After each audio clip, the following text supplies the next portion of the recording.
तो स्वागत है दोस्तों हमारे इस YouTube चैनल पे जिसका नाम है घोस्ट हब और आप देख रहे हैं घोस्ट हब पूजा के साथ। तो चलो चलते हैं आज की कहानी की ओर।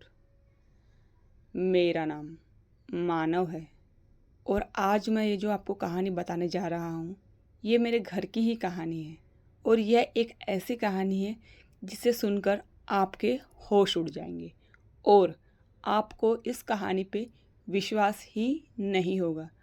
लेकिन दोस्तों जिस पर बीतती है ना उसी को पता है और ये किसी के साथ भी हो सकता है। तो क्या होता है दोस्तों, हम एक नए फ्लैट में शिफ्ट होते हैं और हमारे जो सामने वाला जो फ्लैट था वो बिल्कुल खाली था। लगभग 6-7 महीने से वो फ्लैट खाली ही था। अब हम उस घर में आते हैं और हमारे साथ अजीब अजीब हरकतें होना चालू हो जाती है। जैसे कि हमारा कोई दरवाज़ा नॉक करता है लेकिन बाहर कोई नहीं होता है और मेरी जो मिसेस है मतलब मेरी जो वाइफ है वो प्रेग्नेंट थी। हम बहुत खुश थे लेकिन 1.5-2 महीने के बाद ही उसका मिसकैरेज हो जाता है। उसके बाद फिर से मेरे पापा की तबीयत ख़राब हो जाती है, कभी मेरी मम्मी की तबीयत ख़राब हो जाती है। मतलब हमें वहाँ पे आए हुए कम से कम 6-7 महीने हो चुके थे लेकिन हमारा जो दिन थे वो दुख के बीत ही रहे थे। कभी कोई बीमार हो जाता, कभी मिसेस का भी 2 बार मिसकैरेज हो चुका था, पापा का हार्ट फेल का प्रॉब्लम हो गया। जैसे हमारे साथ ऐसा कभी नहीं हुआ। बस एक के बाद एक तकलीफ़ें परेशानियां हम झेल रहे थे। फिर हमने किसी को बुलाया, हमने किसी को दिखवाया कि घर में सब एक के बाद एक बीमार हो रहे हैं। मिसेस के भी 2 बार मिसकैरेज हो चुके हैं। तो हमने जब किसी को दिखाया तो फिर हमें पता चला कि जो हमारे जो सामने वाला जो रूम है उसमें कुछ गड़बड़ है। उसके बाद दोस्तों फिर हमने सोचा कि फिर अब क्या करें, सामने वाले रूम में अगर गड़बड़ है तो अब हम क्या करें, हम क्या यहाँ से शिफ्ट हो जाए। फिर बाद में हमें पता चला कि जो मेरी बीवी है वो खुद पजेस है वो किसी चीज़ से। जब उसके सर के ऊपर हाथ रख के जिनको हमने दिखाने के लिए बुलाया था घर पे, जब उन्होंने हमारे पूरे परिवार को मतलब मैं मेरी वाइफ और मेरे मम्मी पापा ही रहते थे, उन्होंने हम चारों को देखा और फिर मेरी बीवी के जो सर पे हाथ रख के उन्होंने कुछ मंत्र पढ़े। तो फिर जैसे ही उन्होंने मंत्र पढ़े तब हमें पता चला कि मेरी जो बीवी है वो पजेस है, मतलब किसी आत्मा ने उस पर कब्जा कर लिया है। कोई आत्मा है जो उसके शरीर में रह रही है और हमें पता भी नहीं चला। अब दोस्तों जब उन्होंने और मंत्र पढ़े तब उसके शरीर में जो आत्मा बैठी हुई थी चुप और चाप, वो अब बोलना चालू करती है, तुम मेरे कुछ नहीं बिगाड़ सकते, मैं यहाँ से नहीं जाऊँगा, मैं यहीं रहूँगा, मैं इसको छोड़ के नहीं जाऊँगा, मैं इसके साथ रहूँगा हमेशा। तो फिर वो जिनको हमने जो बुलाया था वो बाबा, वो बोलते हैं कि देखो भोली भाली बच्ची है, क्यों किसी को परेशान कर रहे हो, क्यों अपने कर्मों को ख़राब कर रहे हो, छोड़ दो, किसी को परेशान मत करो। वह बहुत जिद करता है और कहता है कि मैं इसे छोड़ के नहीं जाऊंगा, इसके साथ ही रहूंगा, तुम कुछ भी कर लो, मैं तुमसे डरने वाला नहीं हूँ। तब उन बाबा जी ने और 2-4 मंत्र पढ़े और उसके ऊपर कुछ पानी उनी फेंका और फिर तब वह रोने लग गया। वह बहुत रोया।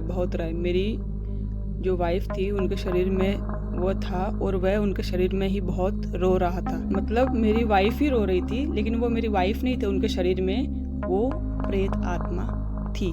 वह बहुत रोई जा रही थी। फिर बाबा जी ने उनसे पूछा क्या हुआ था तुम्हारे साथ और तुम यहाँ पे कैसे आ गए, इसके शरीर पे तुमने क्यों कब्जा किया। तब उसने बताया मेरा नाम राकेश है और मैं इनके सामने वाला जो फ्लैट में वह मेरा घर था। एक दिन किसी चीज़ के डिप्रेशन के कारण मैंने सुसाइड कर लिया था। मैंने सुसाइड किया, मैंने कुछ नहीं सोचा, मेरे मम्मी पापा थे और मैं था। किसी चीज़ के डिप्रेशन के कारण मैंने सुसाइड कर लिया था। सुसाइड करने के पहले वह चीज़ मुझे इतनी ज़्यादा, सुसाइड करने से पहले वह जिस बात की वजह से मैंने सुसाइड किया था वह सुसाइड करने के बाद वह बात मुझे बहुत छोटी लगने लगी। फिर मैंने रियलाइज़ किया कि ये बात तो कुछ दिन चलती और कुछ दिन के बाद ठीक भी हो जाती, लेकिन मुझे मरने की क्या ज़रूरत थी। मेरा शरीर पड़ा हुआ था और मैं उस शरीर को देख देख के रोए जा रहा था। मैं अपने शरीर में बार बार घुसने की कोशिश भी कर रहा था। मैं वापस जिंदा होना चाहता था क्योंकि मुझे यह रियलाइज़ हो गया था कि वह बात जिसकी वजह से मैंने सुसाइड किया था वह इतनी बड़ी बात नहीं थी जो मुझे जीते जी लग रही थी। अब मरने के बाद वह बात मुझे छोटी लग रही है कि मैंने इतनी सी बात के लिए अपने शरीर को त्याग दिया। अब मेरा अंतिम संस्कार किया गया। मेरे मम्मी पापा भी वो घर छोड़ के अब कहीं चले गए और मैं वहीं पे उस कमरे में बंद अकेला रोता रहा। तब कुछ दिन के बाद ये फैमिली आई जो मेरे घर के सामने ही रहती थी। मैं इनको अपने घर में से देखा करता था। मैं देखता था कि इनकी माँ इनको खाना खिला रही है अपने बेटे को, तो मैं भी चाहता था कि मेरी माँ भी मुझे खाना खिलाए। जब ये हस्बैंड वाइफ साथ में रहते थे तो मैं देखा करता था हस्बैंड वाइफ मस्ती करते थे, एक दूसरे को प्यार करते थे, एक दूसरे की बात मानते थे, एक दूसरे के साथ सबके साथ बैठ के खाना खाते थे।